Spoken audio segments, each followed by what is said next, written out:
Bismillahirrahmanirrahim. Assalamualaikum warahmatullahi wabarakatuh.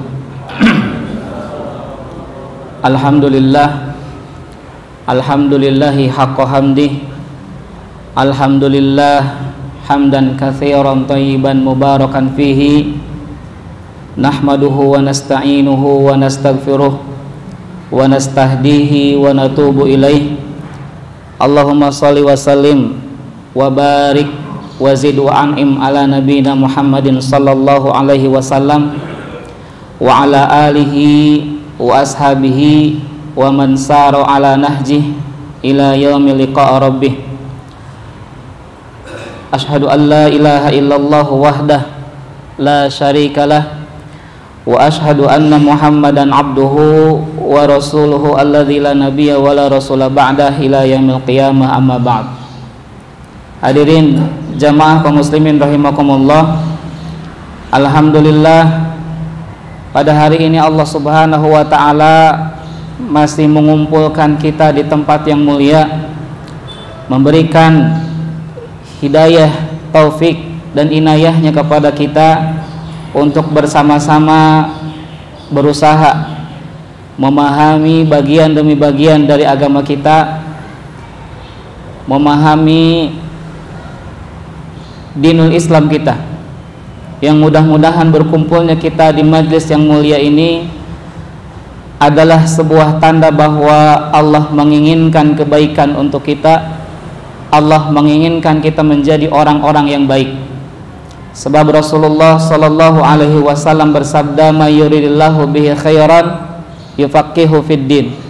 Siapa yang Allah kehendaki dia kebaikan, maka Allah pahamkan dia tentang agamanya, maka Allah pahamkan dia tentang din ini. Alhamdulillah, juga kita bersyukur kepada Allah Subhanahu wa taala karena saat ini Allah masih memberikan kesempatan kepada kita untuk berinteraksi dengan kitabullah, berinteraksi dengan hadis-hadis nabawi, yang dimana kitabullah, ayat-ayat Allah dan hadis-hadis nabawi ini adalah petunjuk hidup kita agar kita selamat, agar kita lulus dalam ujian kehidupan kita. Karena selama kita hidup di dunia, maka tidak akan pernah lepas dari yang namanya ujian. Jadi begitulah hakikat hidup kita. Kita hidup dari ujian yang satu, berpindah ke ujian yang lainnya. Kita hidup dari musibah yang satu, berpindah ke musibah yang lainnya. Dan Allah Subhanahu wa taala sudah memberikan petunjuk kepada kita agar kita lulus dalam ujian, maka kita harus berpegang kepada kitabullah dan sunnah-sunnah Nabi sallallahu alaihi wasallam yang sahih. Yang dimana kitabullah ini dzalikal kitabu la raiba fih.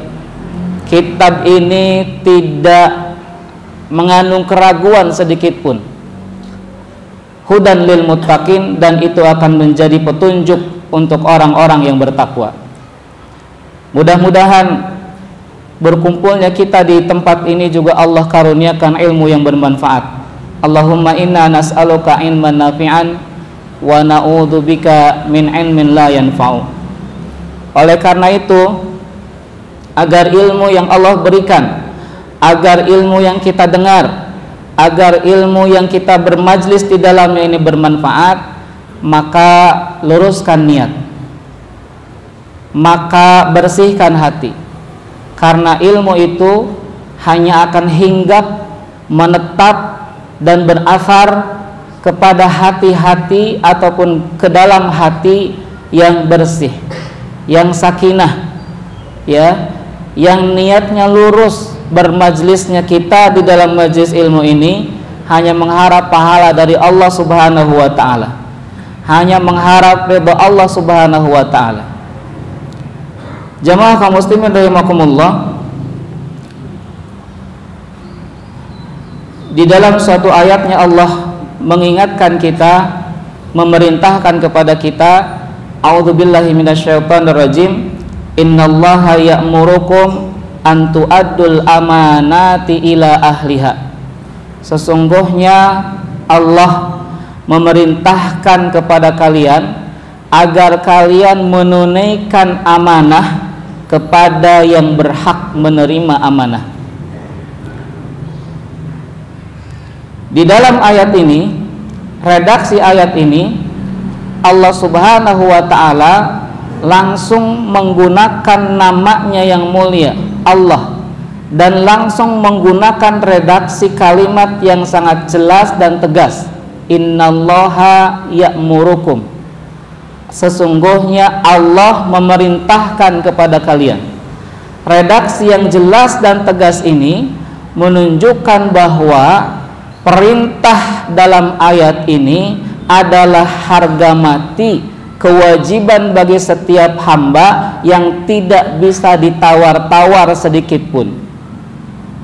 Sebab redaksinya sangat jelas dan tegas, dan Allah langsung memerintahkan, menggunakan keuluhiyahan Allah, dan langsung menggunakan nama Allah yang paling mulia, yaitu Allah. Innallaha ya'murukum. Banyak ayat-ayat yang memberikan kewajiban, tetapi jarang yang langsung menggunakan kalimat tegas dan jelas.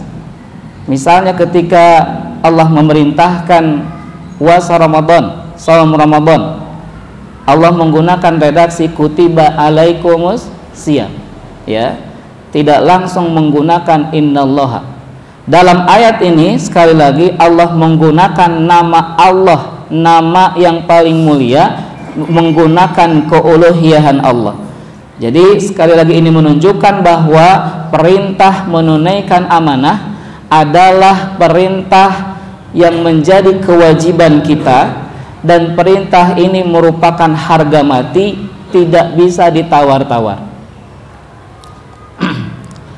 Jamaah kaum muslimin rahimakumullah, dan amanah ini, perintah menunaikan amanah ini mencakup seluruh amanah.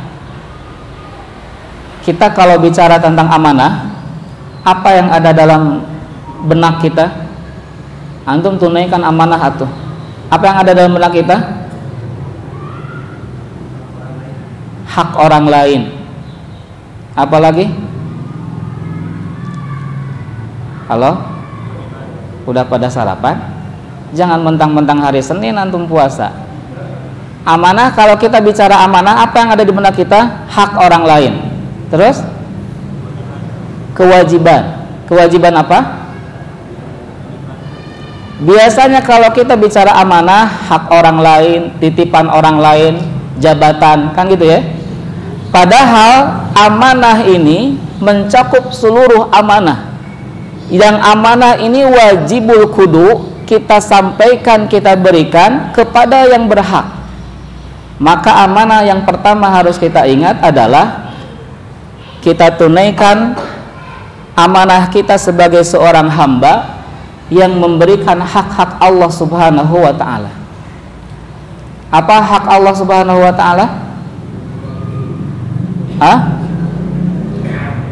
Mentauhidkan Allah, ya. Rasulullah Shallallahu Alaihi Wasallam bertanya kepada Mu'ad, ya Mu'ad, atadri ma haqqullah 'alal ibad? Maka jawabannya Allah wa rasuluhu alam. Kemudian Rasulullah Shallallahu Alaihi Wasallam menjelaskan hak Allah itu adalah ayya'buduhu wa la yusyriku bihi syai'an. Beribadah hanya kepada Allah dan tidak menyekutukannya pun sedikit pun. Jadi yang pertama kali kita tunaikan adalah amanah terkait dengan hak-hak Allah Subhanahu wa ta'ala. Mentauhidkan Allah dalam semua aspeknya, baik itu uluhiyah Allah, rububiyah Allah, ataupun asma dan sifat Allah. Sekali lagi, tauhid ini diberikan atau dibagi menjadi 3, bukan untuk mengada-ada, tetapi karena memang realitanya mereka yang melakukan kesyirikan, ada yang syirik dalam hal uluhiyah, ada yang syirik dalam hal hak rububiyah, ada yang syirik dalam hal hak asma dan sifat Allah. Maka para ulama menjelaskan tauhid yang tiga ini, ya. Dan hak Allah Subhanahu wa taala adalah mentauhidkan Allah Subhanahu wa taala dalam semua aspeknya. Kalau dari sisi uluhiyah mungkin kita alhamdulillah sudah tidak diragukan lagi ketauhidan kita. Tidak ada yang berhak kita sembah kecuali Allah Subhanahu wa taala. Lalu bagaimana dengan tauhid rububiyah kita?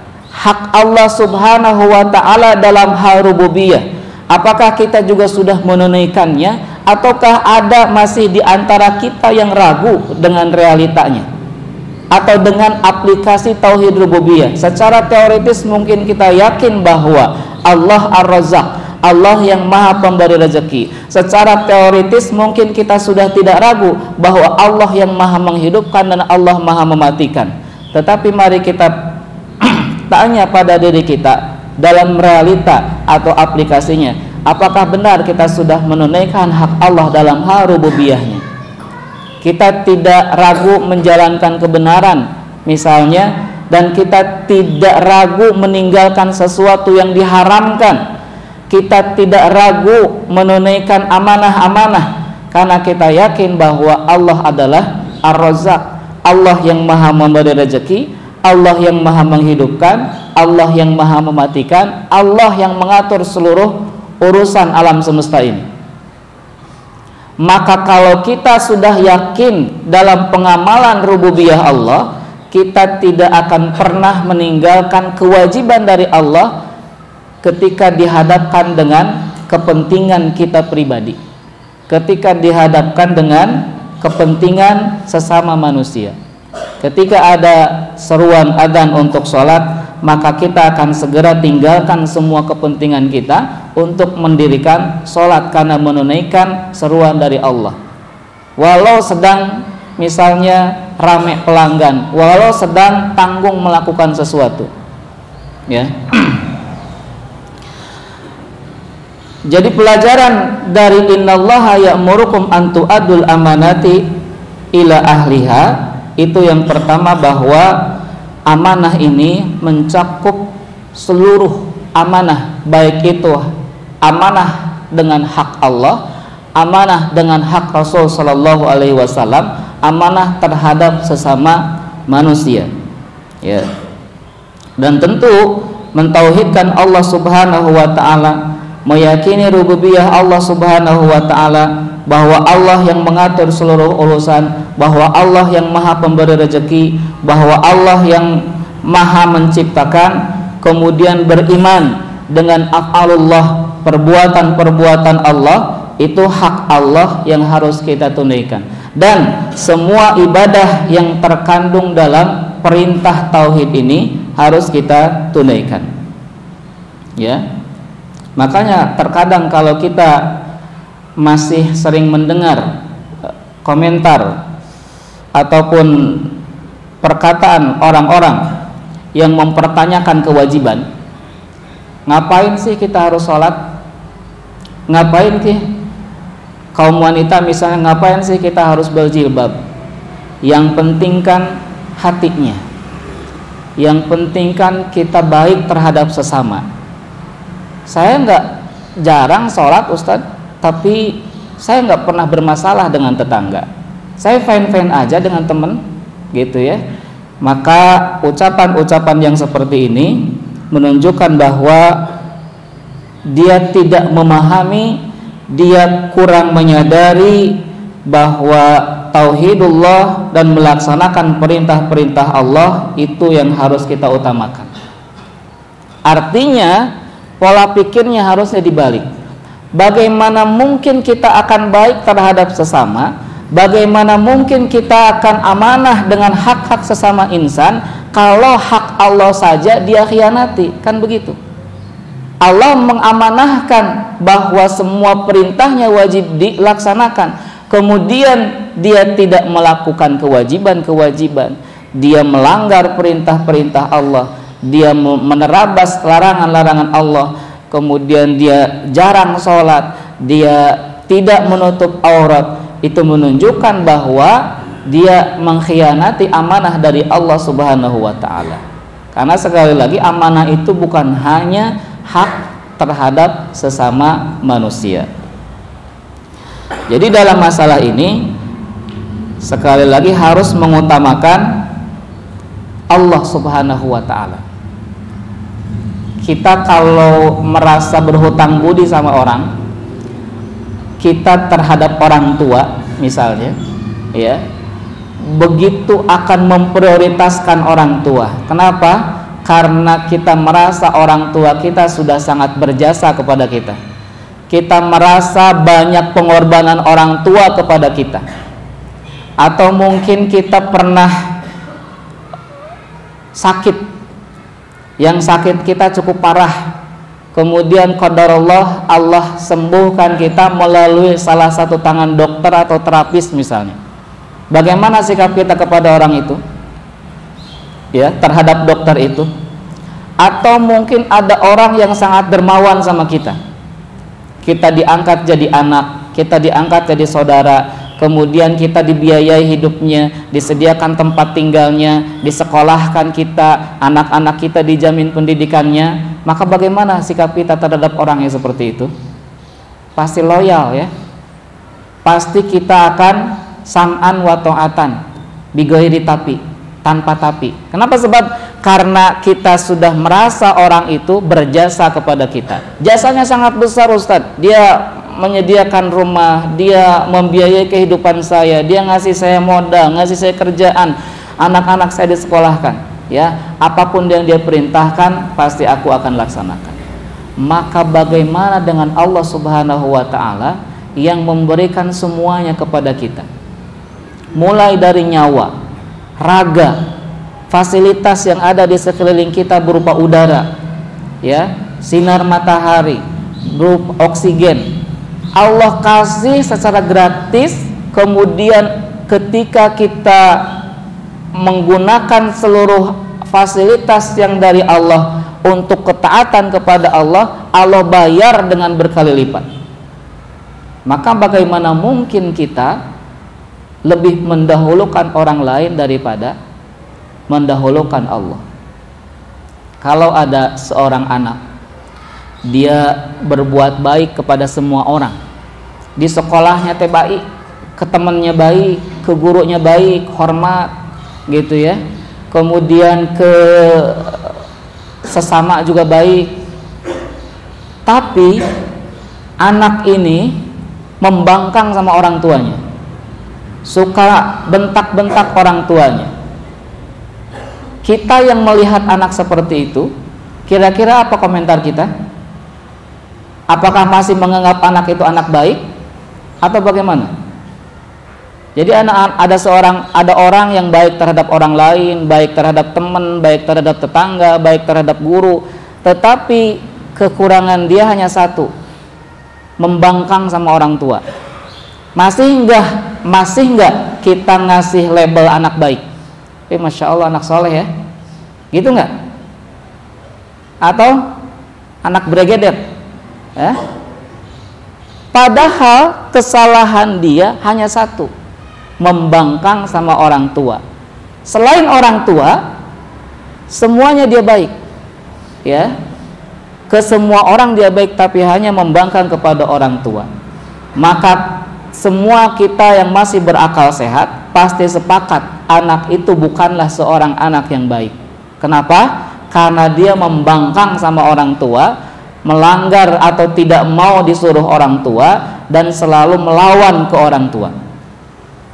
Maka begitupun kita sebagai seorang hamba, kita baik terhadap sesama hamba, kita baik terhadap pohon-pohon, kita baik terhadap binatang-binatang, kita baik terhadap tetangga, kita baik terhadap orang tua, kita baik terhadap sesama manusia.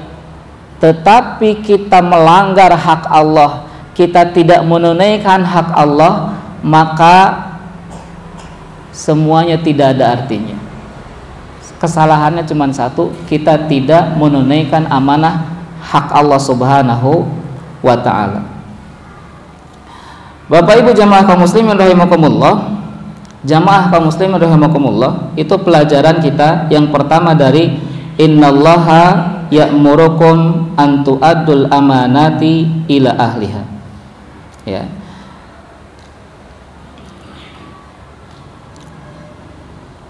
Kemudian oleh karena itu jamaah, mari kita tunaikan hak Allah Subhanahu wa taala, dan ini masuk ke dalam ayat hak Allah Subhanahu wa taala, innallaha ya'murukum an tu'addul amanati ila ahliha.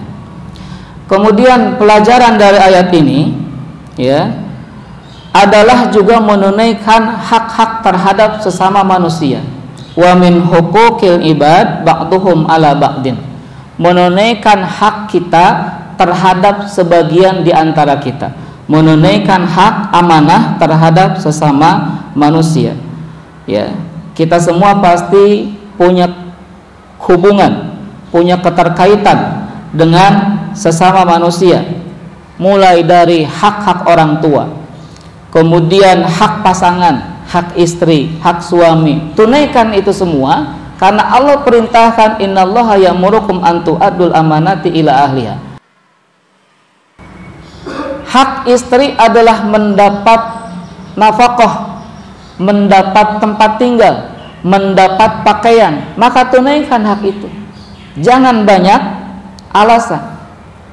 Banyak di antara laki-laki atau para suami yang tidak menunaikan haknya, menunaikan amanahnya sebagai seorang suami dengan memberikan nafkah kepada keluarganya dengan alasan misalnya aku mah apa atuh nggak bisa apa-apa, jualan nggak laku-laku, kerja di PHK wae baru 3 hari, ya. Terus apalagi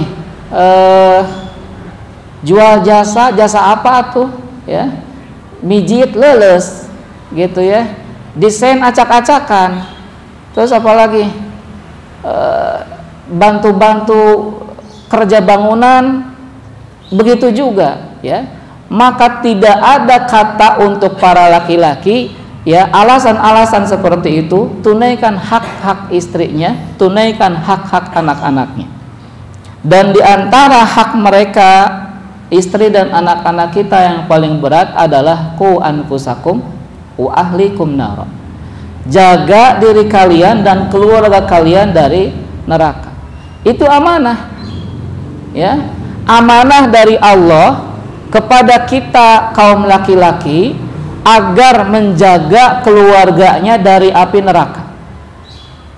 Terhindar dari api neraka itu lebih didahulukan daripada masuk surga. Orang masuk surga itu ada yang bighairi hisab, langsung masuk surga. Ada yang ketika ditimbang ternyata amal baiknya lebih berat, itu juga langsung masuk surga. Ada juga yang dia ketika ditimbang keburukan dia banyak, ya, kejelekan dia banyak. Akhirnya tapi Allah berjanji, Allah sudah pastikan siapa yang ada iman, ada tauhid di dalam hatinya, walaupun mithqala dzarrah, sebiji dzarrah, pasti dia akan masuk surga. Maka orang yang bertauhid tetapi banyak maksiat akan masuk surga, tetapi dicelup dulu di neraka. Wa na'udzubillahi min dzalik. Ya. Maka mengupayakan agar terhindar dari neraka itu lebih didahulukan. Qu anfusakum wa ahlikum nar di ayatnya. Bukan masukkanlah diri kalian dan keluarga kalian ke dalam surga. Ya. Ini menunjukkan bahwa ini adalah amanah. Bagaimanapun caranya, kita sebagai seorang suami, seorang ayah, menjaga istri anak-anak kita dari neraka, menjauhkan istri dan anak-anak kita dari neraka. Ya. Maka kata Ali bin Abi Thalib, bagaimana caranya? Adibuhum muallimuhum. Ya. Didik mereka dengan adab-adab Islami, ajarkan mereka dengan ilmu-ilmu Islami. Aduh Ustadz, gimana saya bisa mendidik dan mengajarkan istri dan anak saya ilmu-ilmu dan adab-adab Islami? Wong saya saja masih balelol, wong saya saja masih baru belajar. Maka kalau kita sebagai laki-laki, seorang ayah, seorang suami, belum bisa langsung mengajarkan ilmu-ilmu Islami, maka ajak dan dorong istri anak-anak kita untuk belajar dengan ilmu Islami di tempat-tempat kajian misalnya. Sekolahkan anak-anak kita di sekolah-sekolah yang memang mengajarkan ilmu-ilmu dan adab-adab Islam. Perkara nanti anak kita madesu, masa depan dunianya suram Ustadz kalau di sekolah Islam gitu ya. Apalagi di yang belum terakreditasi, apalagi akreditasinya gak jelas misalnya, apalagi sekolahnya nyingcet di kampung ya, mau parkir aja susah, bukan susah lagi Ustadz, nggak ada parkiran malah ya. Nah itu kesampingkan dulu. Kenapa? Amanah yang paling utama adalah qu anfusakum wa ahlikum nar. Kita tidak bisa mengajarkan, maka masukkan ataupun sekolahkan, ajak dorong anak kita untuk belajar di tempat-tempat yang mengajarkan ilmu-ilmu dan adab-adab Islam. Udah mah kita nggak bisa ngajarin langsung, udah mah kita tidak mau perhatian terhadap pendidikan anak ya.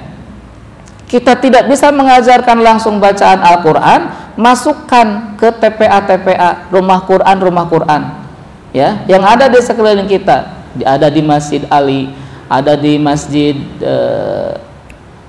Mushola Al-Barokah ya, itu masih terjangkau dan tidak ada bayaran wajib ya Ustadz ya. Masukkan anak-anak kita ke rumah Quran kalau kita belum bisa mengajarkan bacaan Quran secara langsung ya. Dan mudah-mudahan dengan kita mengupayakan anak-anak kita masuk di sekolah-sekolah Islam yang mengajarkan ilmu-ilmu Islam, mengajarkan tauhid, mengajarkan adab-adab Islam ya, semua upaya kita Allah catat sebagai infak fisabilillah, Allah catat sebagai pengorbanan kita di jalan Allah, Allah catat sebagai pemberat timbangan kebaikan di akhirat nanti. Karena semua biaya, upaya, tenaga yang dikeluarkan untuk menyekolahkan anak-anak kita di sekolah-sekolah Islam ya, itu sama saja dengan mendukung penyebaran agama Islam, mendukung dakwah Islam, dan sekali lagi menunaikan amanah qu anfusakum wa ahlikum nar. Bagaimana dengan istri-istri kita? Dorong mereka untuk hadir di majlis-majlis taklim, terutama majlis taklim khusus muslimah. Kalau sibuk juga misalnya, aduh Ustadz baru ke majlis taklim, anak saya 5 berenyek ya, udah 5 tunji lagi, setahun hiji ya. Jadi kalau ke majlis taklim teh repot Ustadz. Maka setelkan Radio Fajri 99.3 FM. Tahu Radio Fajri? Gelombangnya berapa? 99.3 FM. Punya radio di rumah? Kalau nggak punya radio beli. Harga radio kan 200.000. Harga Android berapa? Kalau nggak ada radio di HP Android ada FM-nya, setel 99.3 FM. Daripada nyonya-nyonya kita di rumah dikasih kuota, akhirnya dipakai nonton drakor. Ya. Jadi majlisnya majlis drakor. Daripada majlis drakor, setelin Fajri. Mudah-mudahan sambil dia masak, sambil dia nyuci, sambil dia ngasuh, sambil dia nyuapin anak, dengerin Fajri, setetes dua tetes masa sih nggak ada yang nyangkut ilmunya dari Fajri. Jamaah kaum muslimin rahimakumullah. Kemudian juga begitu amanah-amanah kita yang lain terkait dengan orang tua, hak-hak orang tua, terkait dengan rekan kerja, terkait dengan yang lainnya. Mungkin bisa saja ketika kita berbicara tentang amanah, kemudian di hadapan sesama manusia aman, di hadapan sesama hamba oke. Ya, tetapi ingat bahwa amanah yang pertama adalah hak Allah Subhanahu wa taala. Hak Allah itu mentauhidkan Allah, tidak menyekutukan Allah, termasuk menunaikan perintah-perintah Allah. Jadi jangan sampai ketika kita mempunyai amanah yang harus disampaikan kepada orang lain, kemudian tidak kita tunaikan. Tidak kita sampaikan hak orang lain, bisa jadi karena kita gak senang sama orang itu. antum tolong bagikan, ini anak punya uang misalnya, anak titip zakat mal, tolong bagikan ke teman-teman antum ya, teman-teman Anda. Maka kita kasih semua teman-teman kita kecuali satu orang. Orang itu kenapa nggak antum kasih? Dia mah orangnya nyebelin, Ustaz. Dia mah orangnya bikas, suka bikin kesel. Dia mah orangnya pikara sepen perep ya. Akhirnya amanah dia tidak kita sampaikan. Kenapa? Karena kita tidak suka dengan orang itu ya. Atau kita diperintahkan memberikan santunan kepada masyarakat, kita kasih semua kecuali 1, 2, 3. Kenapa orang itu nggak dikasih?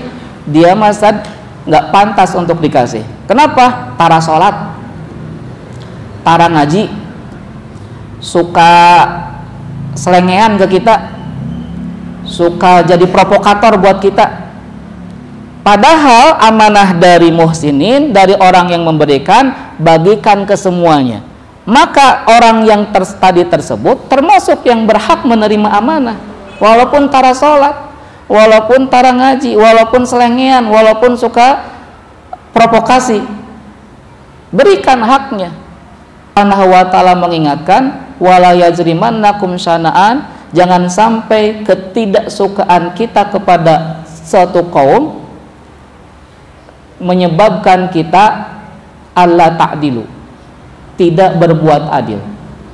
Kadang-kadang kan kita untuk menyampaikan amanah itu atau menyampaikan titipan, kadang-kadang ada campur tangan ataupun ada campur rasa dengan pribadi. Dia mah nggak usah dikasih, atau dia kasih dia seadanya, yang lain dikasih 500.000, giliran dia dikasih 100.000 ya, lumayanlah daripada enggak. Padahal amanahnya dibagikan untuk semua. Maka itu amanah, sampaikan walaupun kita tidak suka dengan orang itu ya, tunaikan kewajiban kita. Ingat sekali lagi, bisa jadi di dunia kita merasa aman karena tidak menunaikan amanah. Bisa jadi kita merasa bahwa kita sampai saat ini tidak punya ekses negatif karena kita tidak amanah. Tapi ingat kawan, bahwa Allah Subhanahu wa ta'ala sami'an basira.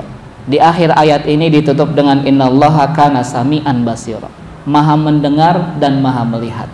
Tidak ada satupun yang luput dari Allah Subhanahu wa ta'ala. Sekali lagi, boleh kita atau bisa jadi kita cincai di dunia tidak menunaikan amanah, kita aman di dunia tidak menunaikan amanah. Tapi ingat bahwa ada hitung-hitungannya di akhirat. Wassallallahu ala nabiyyina Muhammadin wa ala alihi wa sahbihi ajmain. Assalamualaikum warahmatullahi wabarakatuh.